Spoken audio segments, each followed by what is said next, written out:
अस्सलाम वालेकुम, welcome to my channel recipes and remedies. कैसे हैं आप लोग? उम्मीद है सब खैरियत से होंगे। आज मैं बनाने जा रही हूँ बहुत ही मज़ेदार और नई किस्म की रेसिपी जिसका नाम है माश की दाल और कीमा, जो कि बेहद लजीज और मज़ेदार बनता है। आप इस रेसिपी को ज़रूर ट्राई कीजिए। बिल्कुल डिफरेंट रेसिपी है और आपको बेहद पसंद आएगी। लेकिन आप मेरे चैनल पर नए हैं तो प्लीज़ सब्सक्राइब कर लीजिए, साथ बेल आइकन दबा दीजिए ताकि मेरी आने वाली नई वीडियो की नोटिफिकेशन आप तक पहुंच सके। वीडियो को एंड तक देखिएगा ताकि आपको पता चल सके कि ये मज़ेदार सी रेसिपी किस तरह बनेगी। तो चलिए ये रेसिपी स्टार्ट करते हैं। बिस्मिल्लाहिर्रहमानिर्रहीम। सबसे पहले मैंने एक पैन में 2 टेबल स्पून के करीब तेल डाल दिया है। तेल जब गर्म होगा उसके बाद हम ऐड करेंगे प्याज। तो यहाँ मैंने ले लिए 2 से 3 मीडियम साइज़ के प्याज, जिसको मैंने स्लाइस कर लिया है। 2 साइज़ की मीडियम प्याज आप ले लें और उसको स्लाइस कर लीजिए। अब इसको इतना पकाना है कि लाइट गोल्डन ब्राउन हो जाए। प्याज को फ्राई होने तक हम पकाएंगे। जब ब्राउन होना शुरू होगी तो हम इसमें ऐड करेंगे 1 टीस्पून अदरक लहसुन का पेस्ट और इसको भी हल्का सा फ्राई कर लेंगे। अब हम इसमें ऐड करेंगे कुछ मसाले। 1 टीस्पून नमक, 1 टेबल स्पून पिसी हुई लाल मिर्च, 1 टीस्पून पिसा हुआ धनिया, 1/4 टीस्पून हल्दी। मसालों को अच्छे से मिक्स कर लीजिए। अब हम इसमें थोड़ा सा पानी ऐड कर देंगे ताकि मसाले लगे नहीं।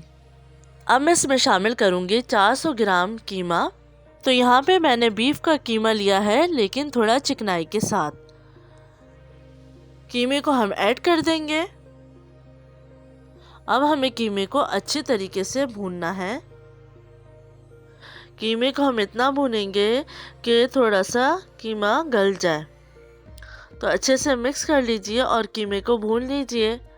बहुत ही मज़ेदार ये रेसिपी बनती है, बिल्कुल डिफरेंट किस्म की है। कीमा आपने मुख्तलिफ़ चीज़ों के साथ खाया होगा, लेकिन माश की दाल के साथ आप कीमे को ज़रूर ट्राई कीजिए। बहुत ही डिफरेंट किस्म का टेस्ट आता है और नहायत ही लजीज बनके तैयार होती है। कीमे ने अपना पानी छोड़ दिया है, तो अब हम इसको थोड़ी देर के लिए कवर करेंगे और कीमे के ही पानी में हम कीमे को थोड़ा सा गला लेंगे। तो यहाँ मैंने 15 से 20 मिनट के लिए कवर कर दिया है ताकि कीमा थोड़ा सा गल जाए। अब हम चेक कर लेते हैं। 20 मिनट गुजर चुके हैं, कीमा भी तकरीबन आधा गल चुका है। अब हम इसमें ऐड करेंगे 2 टमाटर, जिसको मैंने चॉप काट लिए थे,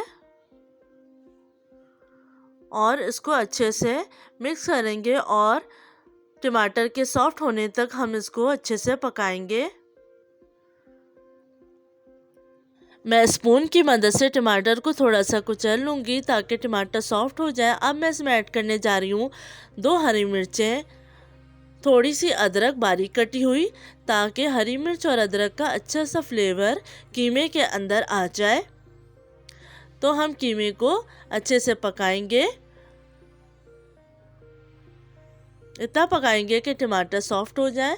अब हम इसमें ऐड करेंगे 1/2 टीस्पून पिसा हुआ गरम मसाला और 1/2 टीस्पून भुना पिसा ज़ीरा, और इसको अच्छे से मिक्स कर लेंगे।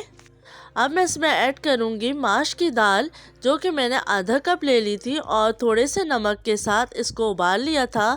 माश की दाल बहुत ज़्यादा गली हुई नहीं होनी चाहिए, बल्कि दाल के गलने में हल्की सी कसर होनी चाहिए, ताकि वो कीमे के साथ पक के और मज़ीद गल जाएगी। और दाल आपको इतनी लेनी है कि कीमे में आराम से नज़र आ सके। अब हम इसमें थोड़ा सा पानी ऐड कर देंगे और 10 से 15 मिनट के लिए इसको कवर करके पकाएंगे कि माश की दाल अच्छे से गल जाए और कीमे में अच्छे से मिक्स हो जाए और माश की दाल में फ्लेवर अच्छे से आ जाए। 10 से 15 मिनट गुजरने के बाद माश की दाल अच्छे से गल चुकी है और कीमे में अच्छे से मिक्स हो चुकी है। अब हम इसमें ऐड करेंगे आखिर में 2 हरी मिर्चें कटी हुई, बारीक कटी अदरक और थोड़ा सा हरा धनिया, और इसको सिर्फ 2 मिनट के लिए कवर करके पकाएंगे हल्की आंच पर, ताकि इन तमाम चीज़ों की खुशबू कीमे के अंदर आ जाए।